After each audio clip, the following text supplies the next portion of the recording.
All right, all right, all right. Well, welcome, welcome, welcome to Working Together. I'm Bishop Ronnie Crudup, Diocese Bishop for a group called the Fellowship of International Churches, also Senior Pastor for New Horizon Church International here in Jackson, and a member of Working Together Jackson, Working Together Mississippi. And listen, we're just thrilled that you are with us today for this program that we call Working Together. That's right, Working Together. Because, we're so much better when we work together, okay? And that's what it's all about. And today, listen, we're going to have an exciting program for you because you're going to learn some things about some really cutting edge work that is going on in this community. And not just in the Jackson community, but now all over the state of Mississippi. It's some of the some of the best work that's going on, some of the most diverse work that is going on, and we're going to explain all of that to you and give you a good feel and good understanding, because we don't want you just to watch this and every time we're on join us, but we hope that you're going to come and join the movement of work that is going on as we work together to make life and community and everything so much better, because it can be a whole lot better than it is. And so that's what this is all about. And once again, thank you for being here with us. In fact, if you can, use that smartphone and text some folks, like and share this. Let's get some more folk involved in this conversation. Okay, get your sphere of influence in. So go on and do that, and let's bring some other folks on. Because we got an exciting show for you, okay? I've got two of my colleagues with me who are here today, and I want to introduce them. I've got Perry Perkins here to my left, and Perry is the supervisory organizer for Working Together Jackson, Working Together Mississippi. Perry, Hey, good to be Bishop. on together, man. Well, it's great to have you, and to be here with you and Bishop Hill. Well, listen, I feel real good because I got two superstars, that are here with me, and so this is going to be easy and a lot of fun because I got you guys with us, and so also we've got Bishop Blake Hill, who is with us, and he is the diocese bishop for the Church of Christ Holiness USA. He's going to give you the correct That's spelling right. of all of that, okay, for the state of Mississippi, and a good friend. And so, Bishop Hill. Yes, sir. Thank you for having me. Thank you for letting me be here. Man, these great guys. I get a chance to sit and learn something. Listen, man, I'm just excited that we are together. Yes, sir. And this is something that we're doing together, because one of the things we're going to talk about, in this program is people coming together can change whatever circumstance there is. That's true. And that's what it's really all about. And so, let's do this, okay? Because we got a little time. So I first want people to know us, okay? Sure. And so, and we don't want to take anything for granted. That's one of these folks that work with me all the time. So don't take anything for granted, okay? That people may know you, even though some of us, we're kind of before the camera a lot in the Jackson area. But I'm a guy originally from Jackson, Mississippi. Born and raised over in the 833 area for all of them Lanier folk, that like that, over in the Georgetown area. And graduated from Lanier, went to Hines Community College, Jackson State University, and then did my master's levels at Reformed Theological Seminary, and of course been in ministry now for about 43 years. Wow. And so, of course, senior pastor of New Horizon, which is a church that I started about 35 years ago. And, of course, we're kind of known as somebody that's out there in the community. And so excited to be a part of this work of Working Together Jackson, because I'm not only a leader in this, but one of the initiators of this kind of work, because years ago, I and a lot of my colleagues were doing a lot of good compassionate work, reaching out compassionately, feeding the sick, clothing the naked, reaching out to folks that's in jail, all the things Jesus told us to do, being real, real compassionate. And it finally dawned on us that it's wonderful to be compassionate, but it would be even better if we could change some of these circumstances that were causing these people to be in these bad predicaments.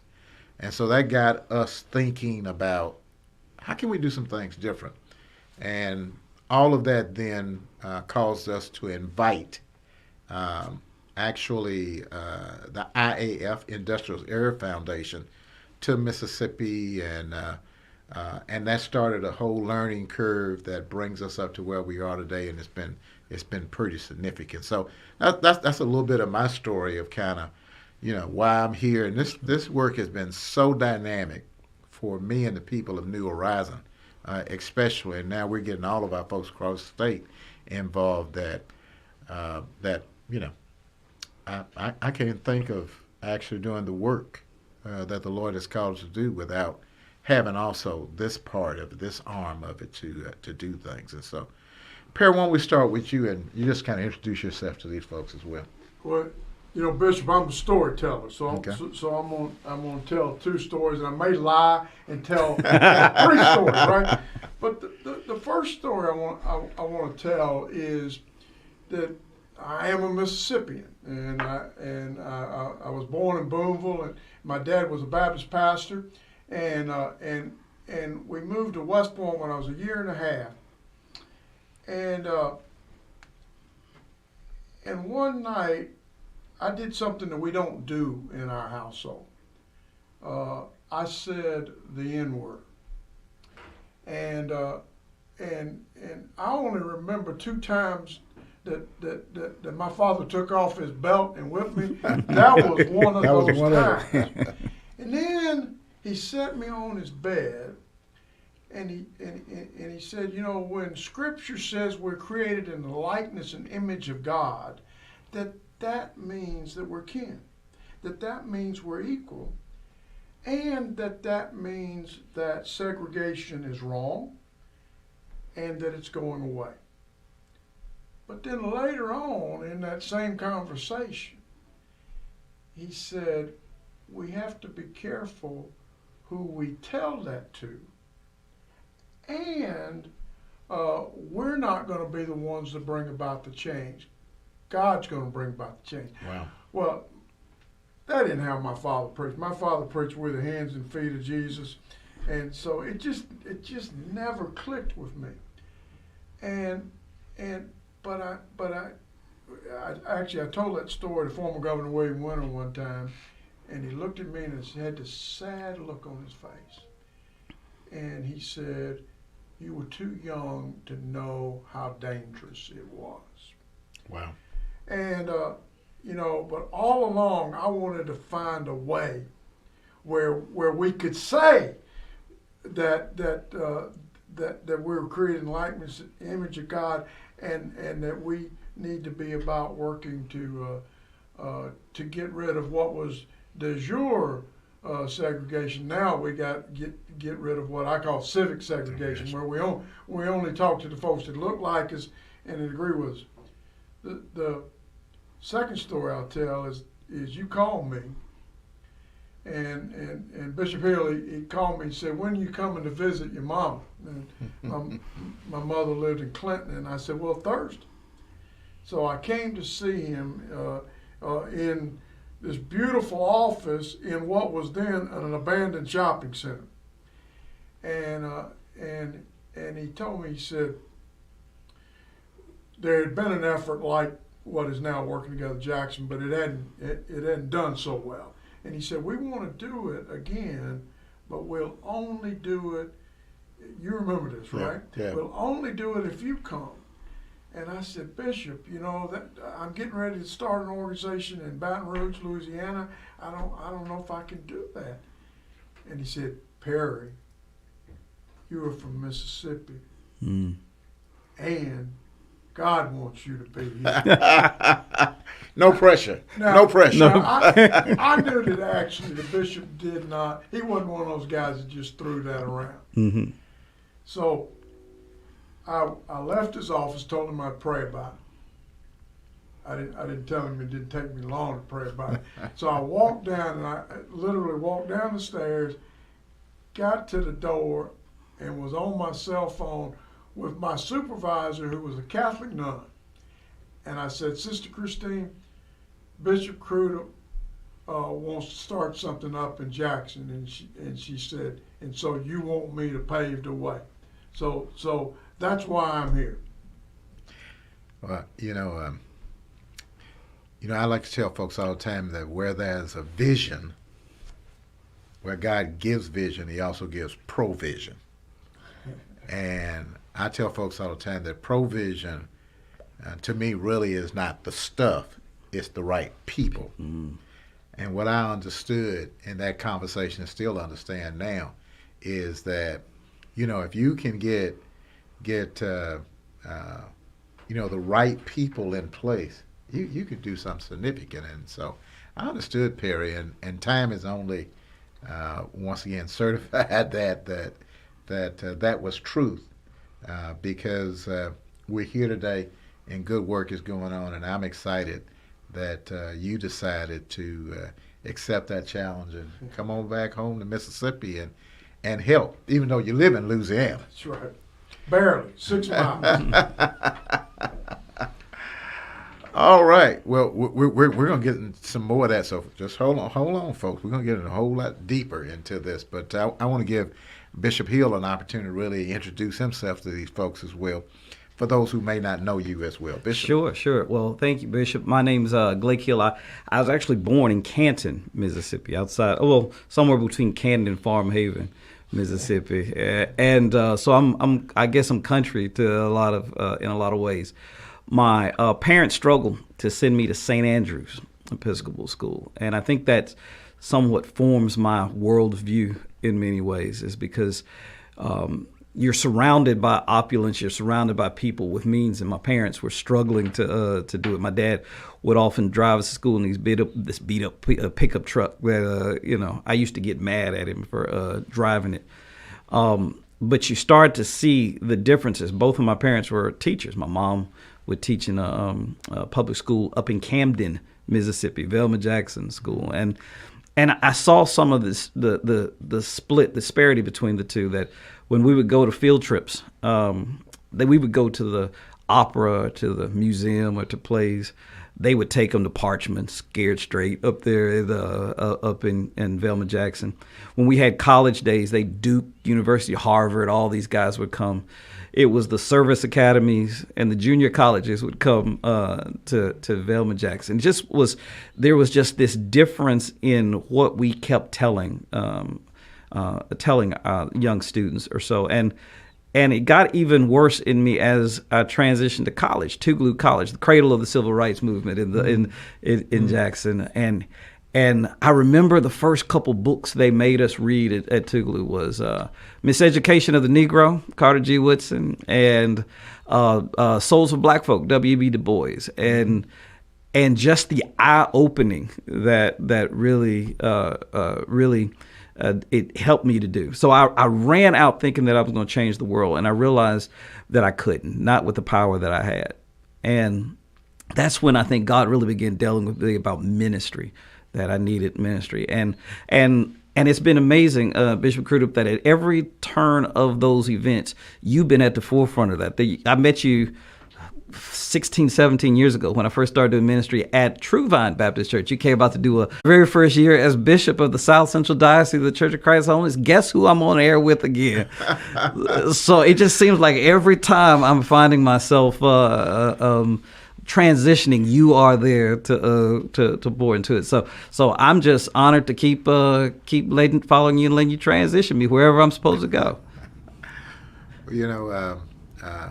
Sometimes the Lord leads us to the valleys. No, sir.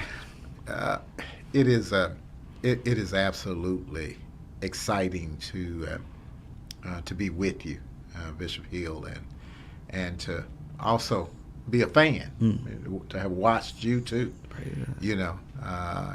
Because all of us, we're maturing in this work. Faith is work. Yes, it is. That. And we're not just out here to be busy. This is not about busy work.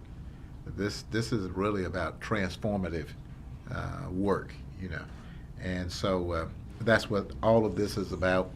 And you used a good word a few minutes ago that we're going to talk a lot about, and that is power. Mm-hmm. You know, and so and as people watch, you know, us today and in the future, then one of the things you're going to get out of this is you're going to learn that you have power, and hopefully we can help you learn how to operate in that power for something bigger than just yourself, because that's really what makes life and society better. Is when you get to the place where you're no longer selfish. If we look at a lot of the ills that go on in society, it's really about people being self-centered and selfish. Absolutely. This work that we do with Working Together Jackson and Working Together Mississippi calls us to think about more than just ourselves. You know, it ain't bad to do well, Mm-hmm. okay? But like I like to tell folks, you can do good and do well at the same time. That's Okay, good. and that's That's what good. we're gonna do. We want you to do good and do well That's in good. society. So, once again, the program is called Working Together, and we represent a broad-based community organizing group called Working Together Jackson, and then the statewide affiliate is called Working Together Mississippi. And so let's talk a little bit about that. Perry, we use that word broad base. What in the world does that mean? Well, let's first go back. You mentioned power, Right. and power simply means the capacity to act, Hmm. the ability to get things done, and it comes in two forms: organized people Mhm. and organized money. Money. Now, most of the people that we work with in our work, not all of them, but don't have a lot of money. Right.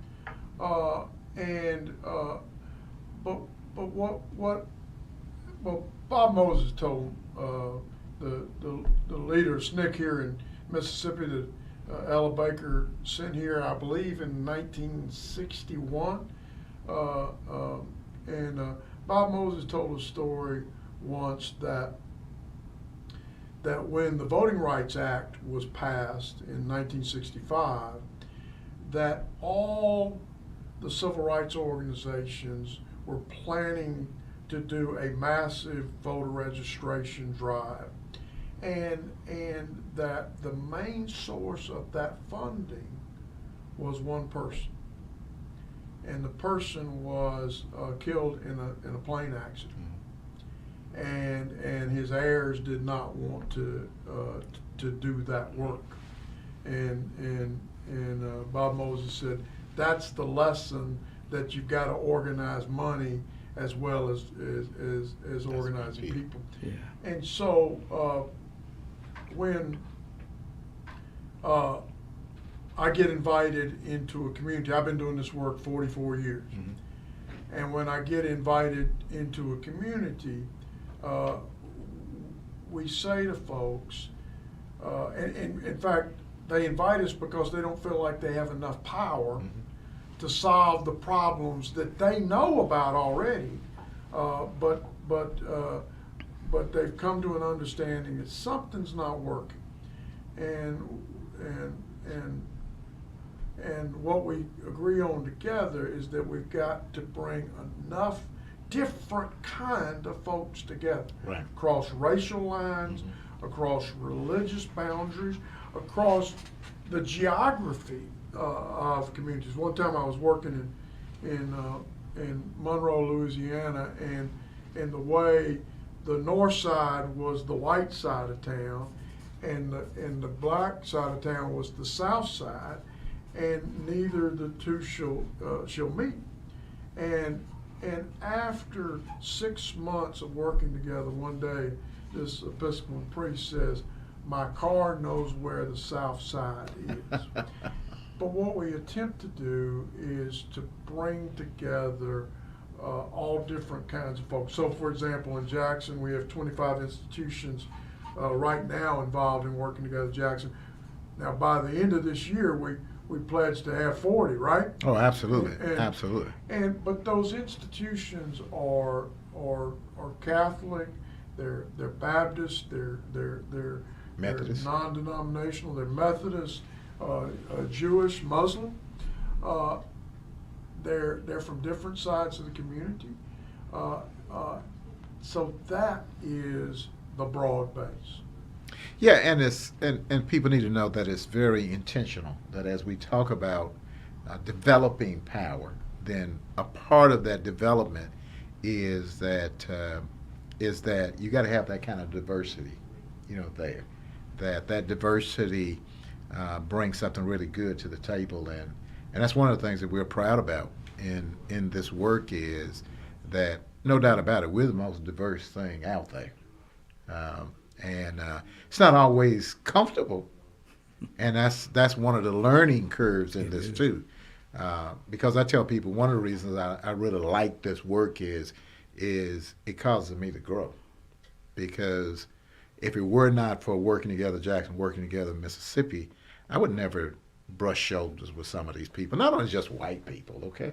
I mean, but Jewish folk, Muslim folk, because it's real easy to just stay in your little group, be very, very sectarian.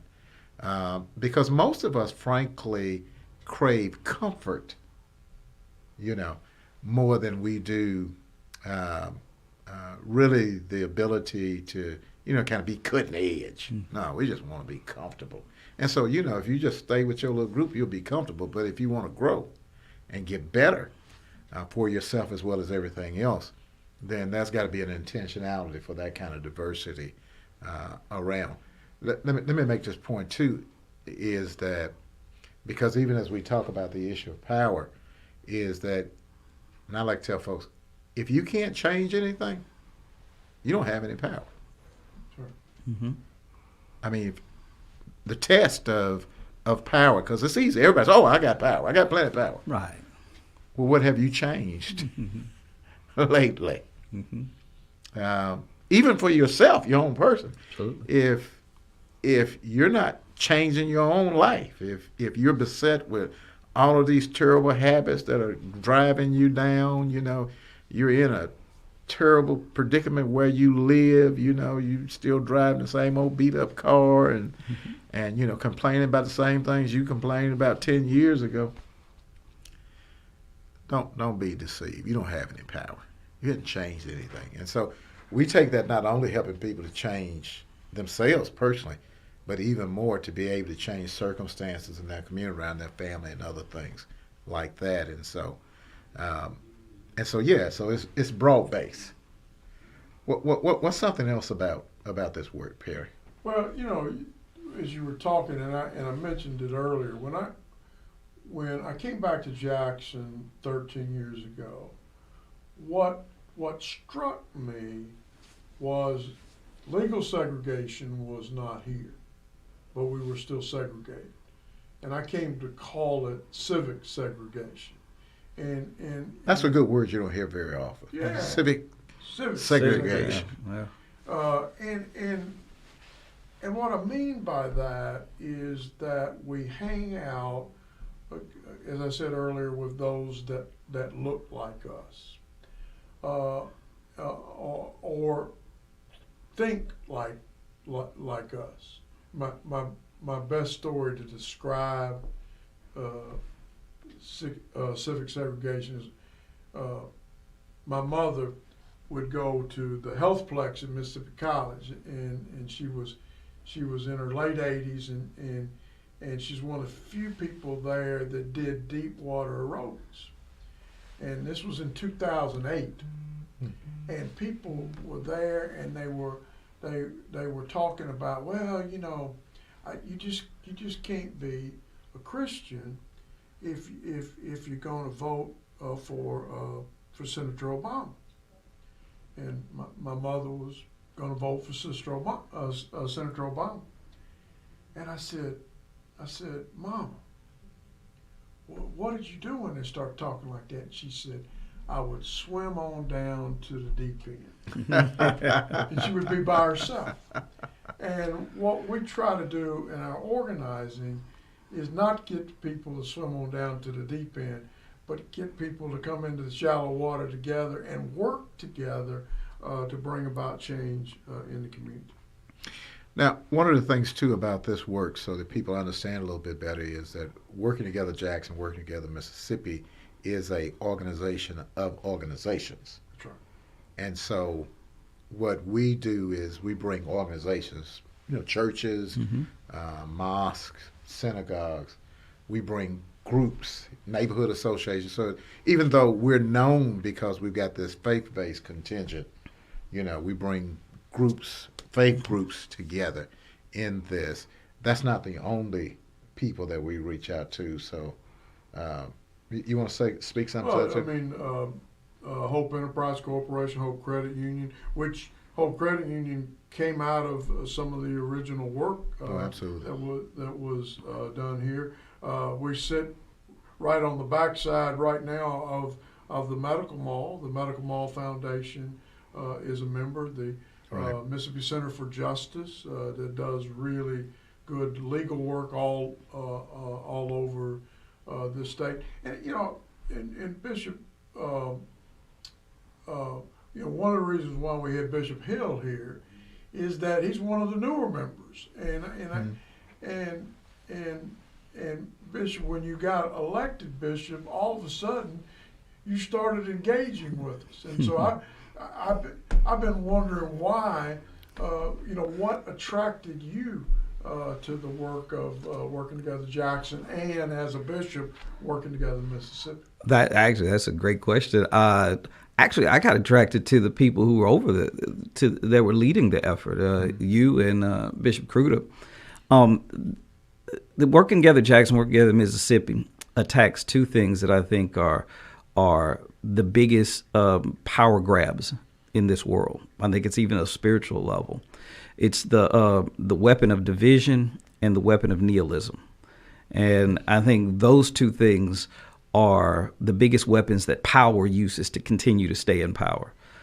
If we can keep people divided, fighting things that really don't matter to the grand scheme of things, if we can keep people not talking, keep people away from one another, then collectively you'll never have the power to be able to overcome the bigger ones. But I think the other thing is nihilism, where you get to a point where you just don't know and you stop caring. Just communities just, there are those that are just going to their work. They're in this trap of whatever socioeconomic class or racial class they find themselves in, and they want to get out, but they find themselves having beat their head against the wall so much that they've just given up trying. No voting, no engagement, have even numbed themselves to even wanting to do anymore, and that gets passed on from generation to generation. Nihilism and division. I just don't believe that God has called us to do any of that. I think there are some things that I believe He's put in each of our hearts. This moral code. When we look at stuff, no matter what faith you are, you look at it and you realize this just isn't right. That we can disagree on the smaller components of all that other stuff, but consistent throughout all the faith traditions is love God, love your neighbor. That's consistent throughout all of them. And I just believe we've done, personally, I think we've done Jesus a poor service in that area, in sharing and reaching across divides, dealing with nihilism, dealing with power. And I tried to share with my churches, I try to share with all of them, is that the couple times where Jesus would tell you in the New Testament that He would reject them. He didn't reject people just for sin. You never see Him. He kept working with them for sin. But He says He rejected you and sent you away when you didn't use what He gave you for the greater good. the story of the talents.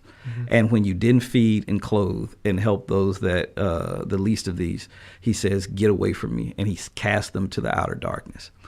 Those are the things that made Jesus mad. And I just don't think that Jesus would be pleased with where the church is now in that space. So that's one of the reasons I was looking for an organization. I was looking for a place that actually believed that. And hearing, I'd follow Bishop Crudup just about anywhere, but then having a conversation with you, Brother Perkins, just solidified that thought to me. Let me. Boy, that's powerful. I want to give notice that in about 3 minutes we're gonna go to a break here, and I want everybody out there to understand, because I know there are people who know us and they know we've been involved in this, in the fight around garbage, contract inject. We're gonna get to that after the break, okay? So hey, but I just want to kind of help folks understand who we are and why is it that we're in this, because sometimes people don't understand. Sure. Bishop, I got another story. Yeah. Okay. So in 1982, I was at a church in Brooklyn, New York, Mount Ararat Baptist Church, and it was the only inhabited building in 10 square blocks. My God. I mean, and there were buildings, but they were decimated. And those folks, they had been reading Nehemiah. And they developed a new social imagination that they could rebuild Brooklyn. And they could make change. That's right. My God. They could bring social imagination. Yeah, I like that word. Yeah. Well, and after 30 years, they have built over 6,000 owner-occupied homes, created $2 billion of equity wealth for African American and Puerto Ricans that had no wealth. And so, we look at the decimation of Jackson, and I just believe that we can see something like that in this town. Well, I think that is what causes me to be just so hopeful with the work that we're doing, is that you have an opportunity to dream at another level. Yeah. I tell folks that one of the pivotal moments in my life was in 1973. I had started working for the telephone company down in Mendenhall, Mississippi. So I was one of the first African Americans hired with telephone company in 73. And, I'm 20 years old. I'm going into that setting with all of these old white men, that was there. And they, in that setting, they called all black, but they never said that to me personally, but they called them the N-word, And they talked about this guy down there they just railed on him and called him everything but a child of God. His name happened to be John Perkins for the work that he was doing in Mendenhall. Yeah. Because John had a legal clinic, he had a medical clinic, he had a co-op store, he had a farm, He had a gymnasium, they had a school, they had church, they had people working full time there, all of these things. And I had never seen that in my church. I never seen anything like that at my church. We didn't, that wasn't church. Nope. It opened me, the exposure, that's what you were talking about earlier. Absolutely. The exposure said, that's things possible that you would never think possible. And so that's what this work is all about, is letting folks know that there are possibilities that right now you may not be able to see, but as we come together, we're not going to see them, but we're going to start helping make them happen. Amen. And so, but that's a good segue to stop. We're going to take a break. Right on the time, too. So we can test Stockton. We're going to do this. he got us.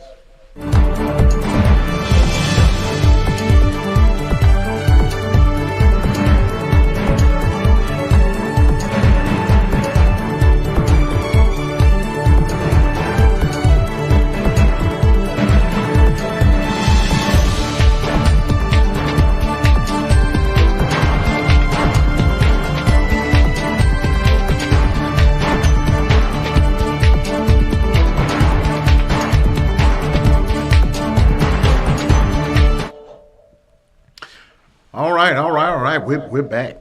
We are back with working together, and I'm Bishop Ronnie Crudup with Working Together Jackson, Working Together Mississippi. Of course, pastor, local pastor, bishop here in town.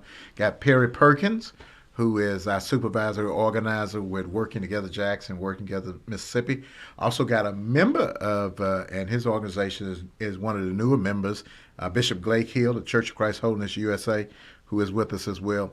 And so we're here really talking about working together. And before the break, we were talking about this whole thing of being able to visualize and dream of doing things that are so much bigger than you ever thought possible. And Perry even gave us the example of at that time Johnny Youngblood and that wonderful congregation up there in New York, who started Nehemiah Housing. And they started that, and of course that then led to a whole lot of other folks that have done that across the country. And so it's just one of those things that shows you that change can be made. And if you went up there now to those places, that's not a burnt out place anymore. In fact, the values are so darn high out there now. Well, it was the start of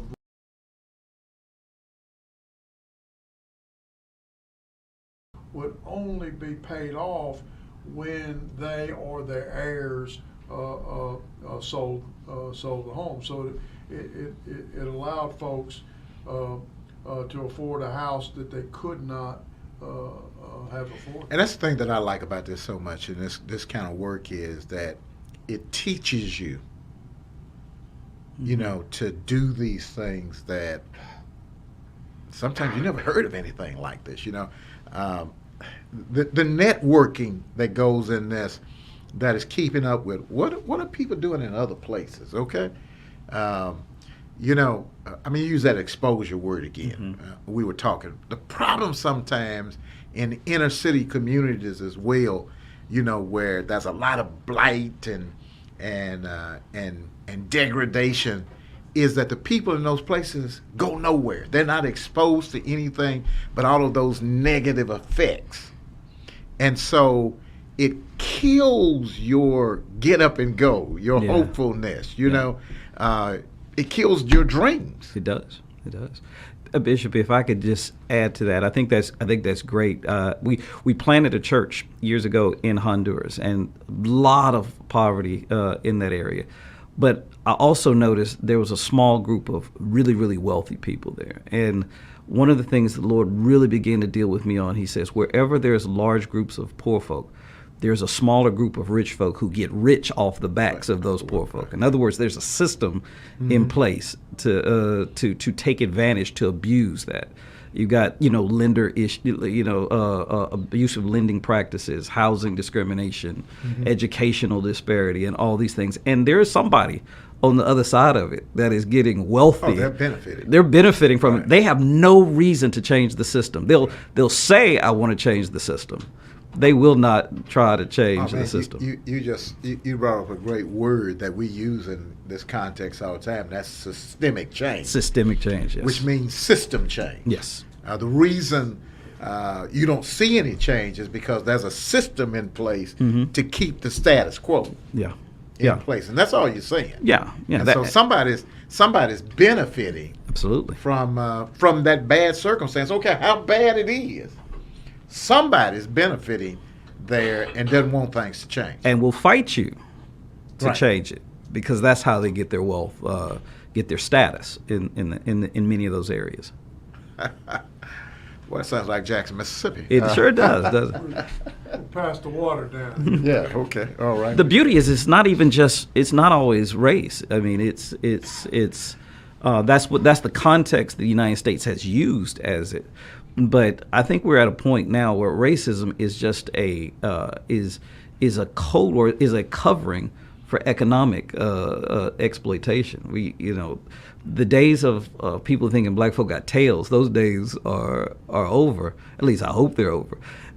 what you have now is people using that as an excuse to keep people divided so they can keep conquering power. Oh, absolutely, yeah. So you really got more classism than sometimes. Absolutely. Not to say that racism isn't real. It is, no doubt about it. But you also got a lot of times what you're seeing is classism. Classism and greed. It's Yeah. Oh, yeah. Oh, yeah. And remember, power doesn't just give up now. no, it doesn't. Either. I mean, people who are empowered by the bad circumstances that are there, they're controlling that.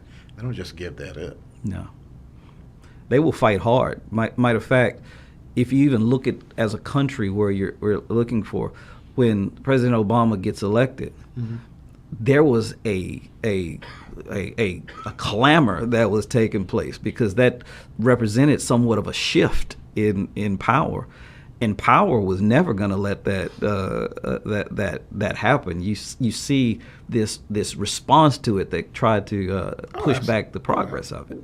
Well, you may, if you look at everything that's happening now, Mm-hmm. from Trumpism to everything else, it is a reaction to President Obama getting Absolutely. elected. And so it really describes kind of where we are, in the midst of all of this. Absolutely. And we got to get into talking about, because I absolutely want to talk about this contract here, but I want people to understand the work that we're involved in, because you can't make change by yourself. No. And I need people to get that. You've got to get with other people. And honestly, you got to get with people who don't look like you, that may not necessarily worship the same as you. Because if you got potholes, that's not a Baptist problem. That's not a Church of Christ Holders problem. No. It's not a non-denominational problem. It's not a Catholic problem. It's not a Muslim problem. Not a Jewish problem. It is what it is. It's a problem out there, and everybody who drives down that street and tears their front end up and busts a tire and all of these Absolutely. things, they got a vested interest. And so, in this work, what we try to do is get everybody together who has a vested interest. Okay, we talk about self-interest, not selfish interest. Mm-hmm. But you can have self-interest that's not selfish interest. And that is what brings us to the table to be able to work together to, form power to make the change that we want to see occur.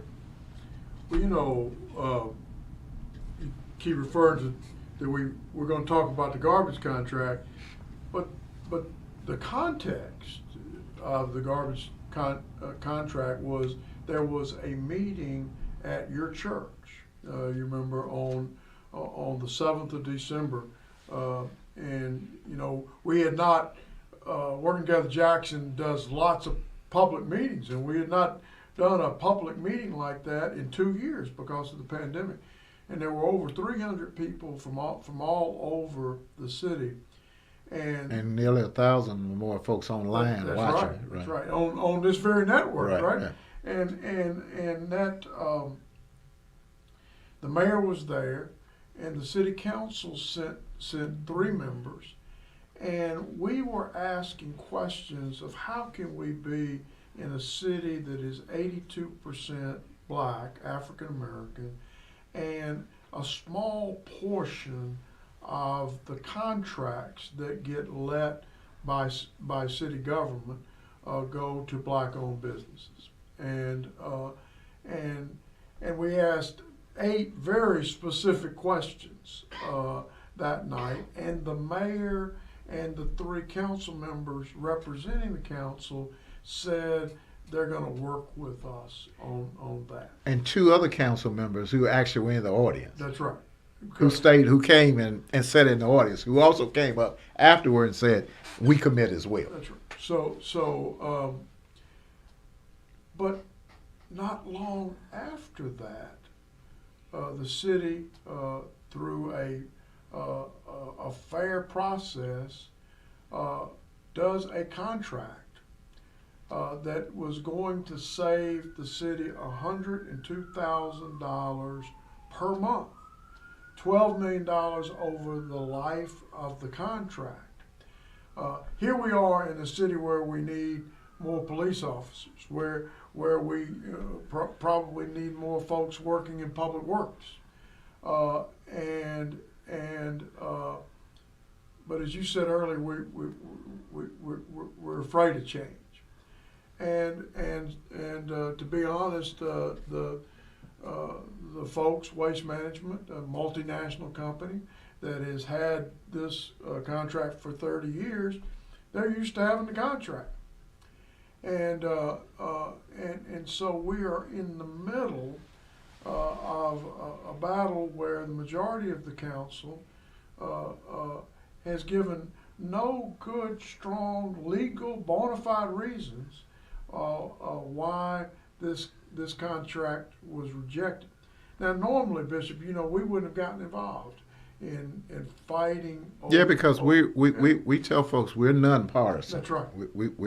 We're not Republican or Democrat. We don't choose candidates and say we just support a candidate. Mm-hmm. We're really about the issues and the principles that's, right. That's here. So we weren't going to fight over who got the contract.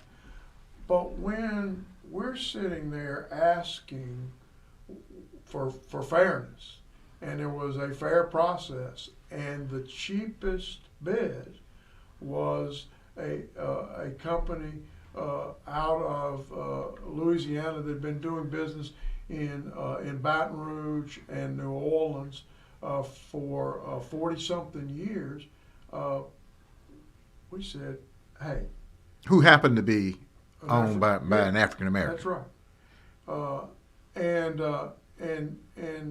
And quite frankly,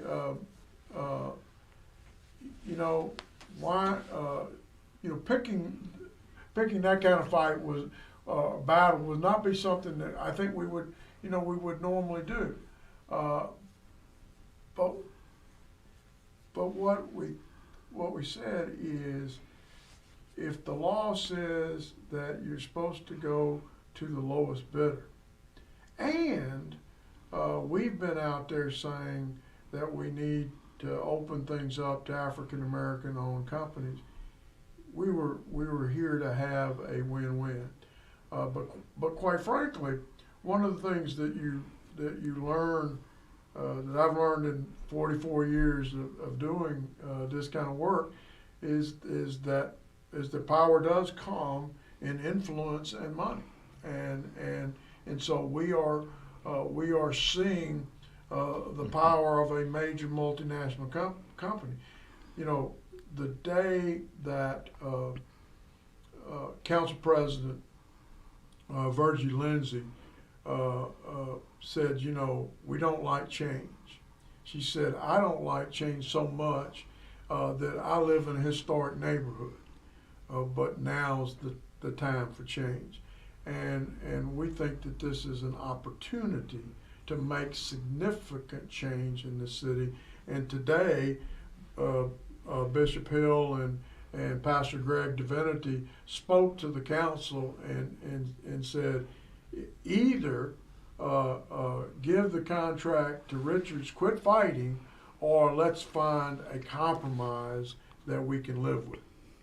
Yeah, and I think that's critically important for people to know, because we decided that we needed to get into this. We're using the fight word, okay? Mm-hmm. Because we felt like there was a process in place that was not being followed. That there was a vendor who won that process fairly. That person happened to also be an African American. And as you said, on December the 7th, we came together as a group and said that this is one of our stated goals. And we saw the city council, once again, not obeying its own rules and policies in this. And so ours has been an effort to call them back, frankly, to what is right, what is just, because that's what civic leaders are supposed to do, and because they can't just do whatever they want to. Right, Bishop. I think sometimes for those that may be listening, we get caught up in the big words, bidding, the money and things like this. I would want those that are listening to think about this. Maybe you've been like me, where I've always been the smallest, usually the shortest in the room. I've probably been the clumsiest in the rooms and things like this. But there are times when I've done everything right.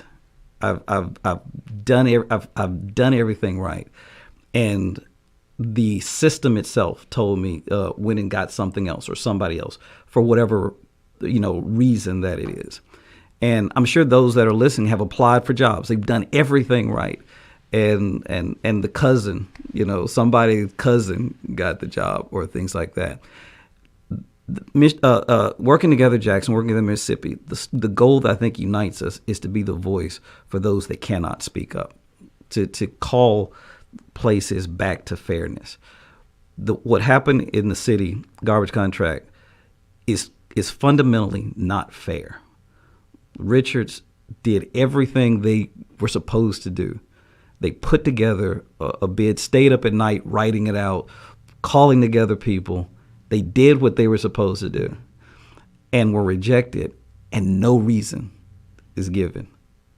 That is the troubling part. And so, I stand up for the garbage con. I stand up for Richards mainly because I've been there. I've been the little guy in the room that got stepped over or looked over simply having done everything right now and still got pushed over. It's interesting to me because growing up in Mississippi, in the past we would always accuse, frankly, white folk, in power, of doing these awful things, of bad governance, and and all this to say it's not right, it's not just, it's ugly, and all of these things. And here we are, the main opposition to Richards, getting the contract and getting fairness so he can go forward is African American council folk. Why is that so? We've got some things that are broken, and then this once again telling folks, because people say, well, I thought Waste Management was doing a good job. They had a contract for 30 years. As everything does, a new process comes. You got to rebid. They were $102,000 above the competition. They raised their rates. That's $102,000 a month, which all of us are paying. The citizens in Jackson are paying. That's $1.2 million a year, $12 million over the life of the contract. And we're just supposed to give them this when there's somebody else who is doing the work. If somebody can pick up garbage in New Orleans, surely they can pick up garbage in Jackson, Mississippi. They can pick it up in Baton Rouge. They can pick it. I think Baton Rouge too now is larger than Jackson. Okay, and certainly New Orleans is larger than Jackson. It's half a million people that they service in Baton Rouge. And so Richards won the contract. He won the bidding process. He should get the contract. And all of this stuff that is going on, being locked out of the city dump, okay? All of these little harassment issues that are going around this. I need I need everybody to just think fairness. If you were in that place and you bidded on something and everybody says, oh, you won, think how you would feel. Well, Bishop, but one other thing that I want to bring out that I think Bishop Hill, you and Pastor Divinity said this today, is at the same time when we are in deep disagreement with the majority of the council right now, and asking them, frankly, to come to a place where we can solve this and move on. At the same time, politics requires us to be able to disagree and still work together. And so one of the things Working Together Jackson's going to be doing over the next few weeks is meeting with every member of council, Yeah. talking about this issue, but also talking about those other things like the violent crime rate of the city. How can we take the money that is going to be spent on workforce, on new infrastructure in the city, and get people who are unemployed and underemployed into some of those jobs where they start making a good living. Well, you're making a tremendous case here because we want everybody to know that Working Together Jackson, Working Together Mississippi feels like that we have a lot to contribute to solving a lot of these other ills of society. Jackson, we got all of these problems. We believe that we have something to bring to that. The garbage contract at this point is a tremendous distraction from all of that. And so we're pushing folks, let's settle it. Because remember, a tenet of this kind of work is we can disagree, but we don't have to be disagreeable. Okay? So we're going to meet with the folks that we disagree with. Because these folks are in elected office, and we believe, listen, we got to work with these folks, and we're going to do that. That's a part of this process, okay? Mm-hmm. And so that's one of the things that we teach that helps all of us to be better, to be able to get the work done. And so the statement that was made, was a tremendous statement. And if there are people out there who want to see that statement for themselves, and I hope that they will see that, then Perry, where can they get that? Well, they can send a note to Working Together Jackson on our website, but the Mississippi Free Press has it word for word right now. You just go to their website and go to the Voices section, and there it is.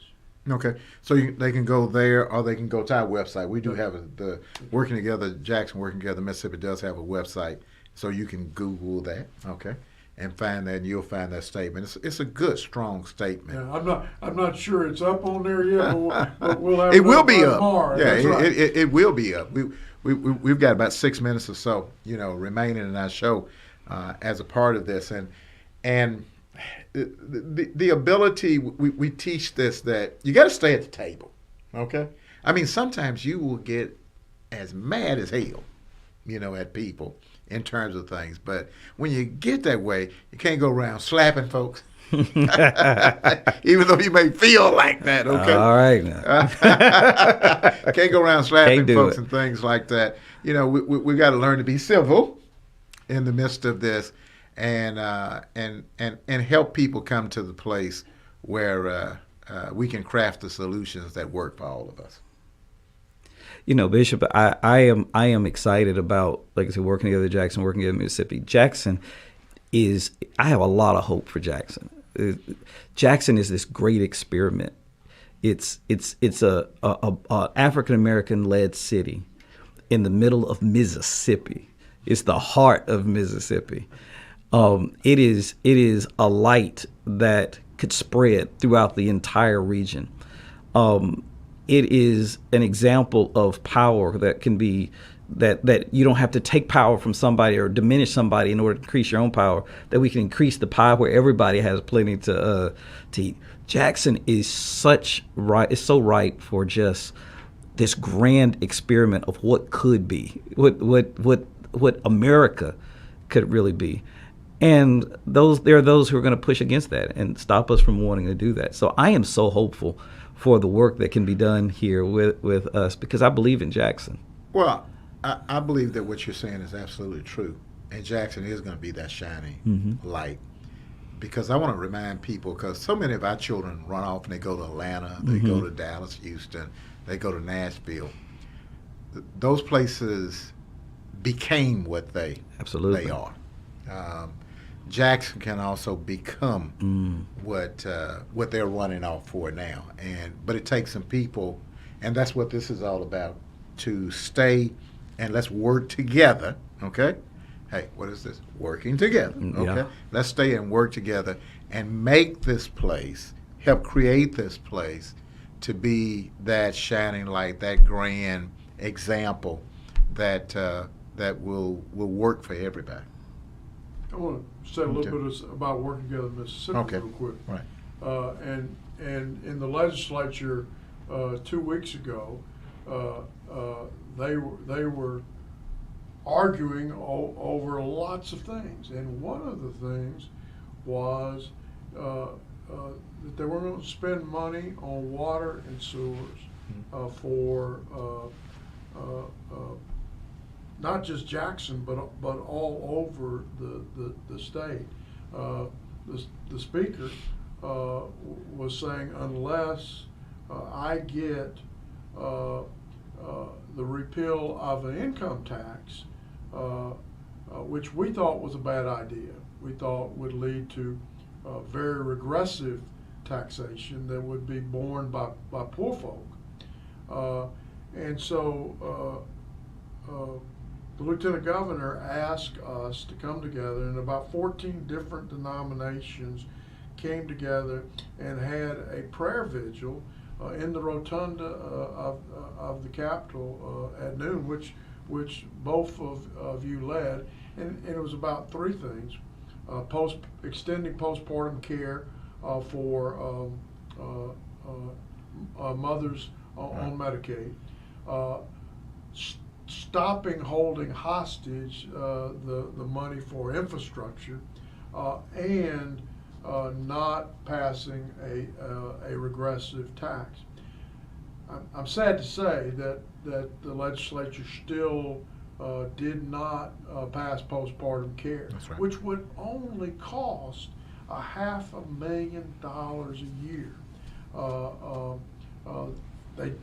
Yeah, it's not about the money; it's about politics, Well, right? Yeah. That's right, and we know that number because it comes from the Office of Medicaid that did run that extended year during COVID, but we did get the money released. We're going to see infrastructure built in Jackson for water and sewer and all over the state, and we didn't see the repeal of the income tax. We've got about a minute and 15 seconds or so to go here. We're hopeful that you understand that we're hopeful and that this work that we're involved in creates hopefulness. That it doesn't matter how deplorable, how bad the circumstance is, together we can change things. And we want to invite everybody out there that's watching to come and work with us. Get your institution, get your church, get your mosque, get your synagogue, get your neighborhood association, okay? Get your civic group. Come and be a part of this work, and together, let's make things better. I don't care how bad it is. Listen, it can change, okay? We've got the power. We can teach folk how to leverage that power to be able to make the change that you want, and so that things can be responsive and good for everybody. And I would say to you, we owe it to our children and our grandchildren, okay, as well as ourselves, and because we can make the change, and that's what this is about. Guys, thank you for being here. Thank you, Bishop. For this program to be a part of it. I'm excited about the future, and we're going to be back, okay? And we're going to talk about this some more and a whole lot of other things. God bless your heart for joining, working.